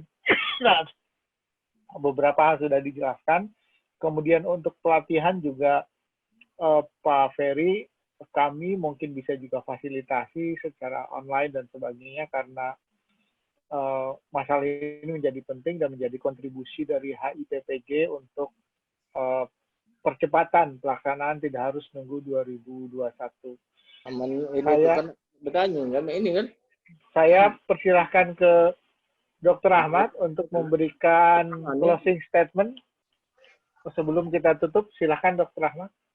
Terima kasih. Pada kesempatan ini saya hanya ingin mengingatkan waktunya kita sekarang menolong orang-orang yang sedang stunting, yang sudah gizi buruk, sudah dipetakan, sudah diapa sebagainya, tidak bisa menunggu sampai selesainya COVID-19 ini. Kita harus cari jalan. Jalannya bagaimana ya? Jalannya sekarang latihan aja. Seluruh dinas kesehatan dilatih, dokter-dokternya dilatih, baca aja Permenkes 29. Nah, ada yang orang sudah ada gizi buruknya, kasih minum selama 1 bulan itu. Nah, sekarang masalahnya dari mana uang itu kan? Saya tadi udah kasih jalan. Kalau dia itu anggota PBI, punya kartu Indonesia Sehat, tagihin ke puskesmas, ke BPJS. Tapi kalau tidak punya, ya kita harus cari sendiri. Kita cari, dan carinya jangan hanya dari APBD, APBN, dan sebagainya. Ini persoalannya bukan itu, rereongan di hampir semua provinsi, kabupaten, kota juga timnya yang mengerjakan bersama-sama gitu ceritanya ya. Nah, sekarang bagaimana secara teknis ngobatinnya? Tim dari kami siaplah, nanti saya dokter-dokter anak yang dari Jakarta siap bantuin untuk Sumatera Selatan, atau juga kontak dengan teman-teman di Sumatera Selatan. Selesai, begitu aja. Jadi kita permudah aja Pak Ferry, jangan kalau nggak ada anggarannya kita ngomong pakai ini aja kan selesai juga di masing-masing tempat. Apalagi sekarang ada Zoom seperti ini misalnya. Kalau ada anggarannya ya kita selesaikan, kalau enggak kita rereongan bagaimana caranya. Yang penting anak itu ketolong, gitu aja. Ya, terlalu lama lah kita sekarang ngumpulin dulu pakai data. Wah, sudah terlalu lama ini anak-anak, kasihan. Terlalu banyak, saya sudah keliling ke semua provinsi. Apalagi saya yakinlah dengan COVID ini perhatian kita terbelah dengan COVID, sehingga pasti angka ini akan meningkat. Dan kita akan merasakan nanti akibatnya. Zolim hukumnya kita tidak melakukan pertolongan bagi mereka semua. Taqabbalallahu wa minna wa minkum siyamana wa siyamakum. Mohon maaf lahir batin, semoga amal ibadah kita di bulan puasa diterima Allah Subhanahu wa taala dan kita dicerahkan untuk bisa memberikan pertolongan bagi para batita kita yang sedang menderita gizi buruk dan gizi kurang. Terima kasih. Baik, terima kasih Dr. Ahmad. Nah, saya persilakan Pak Ferry untuk memberikan closing statement-nya untuk acara ini. Silakan Pak Ferry. Baik, terima kasih Pak Tono. Jadi pertama, kepada seluruh teman-teman di puskesmas, terutama teman-teman yang berada di garis depan di dalam upaya kita mencegah dan melakukan penanganan stunting ini, termasuk gizi buruk, terutama teman-teman puskesmas, tetap semangat dan teruslah berupaya kita untuk ikhtiar di dalam upaya menurunkan dan mencegah dan menurunkan stunting ini. Dan kepada teman-teman kabupaten kota, Kabid Kesmas, Kasih Kesga, dan Gizi Masyarakat, teruslah kita berupaya untuk berkoordinasi dalam upaya kita menunaikan amanah sebagai orang-orang yang punya tanggung jawab untuk meningkatkan kesehatan masyarakat. Demikian, billahi taufiq wal hidayah. Assalamualaikum warahmatullahi wabarakatuh. Waalaikumsalam. Terima kasih Pak Dr. Ahmad dan Pak Ferry yang telah memberikan gambarannya dan pencerahannya untuk penanganan stunting di masa COVID ini. Kita berharap memang terutama di Sumatera Selatan, Pak Ferry, stunting itu seperti yang tekadnya Pak Ferry tadi, zero. Seperti itu. Dan insya Allah kalau kita lakukan dengan banyak ikhtiar, kita akan bisa menyelamatkan masa depan bangsa beberapa tahun ke depan. Saya kira demikian dari saya, kurang lebihnya mohon maaf, saya kembalikan kepada Mas Dewi. Silakan Mas Dewi. Terima kasih kepada Pak Tono, Dr. Ahmad, Pak Ferry.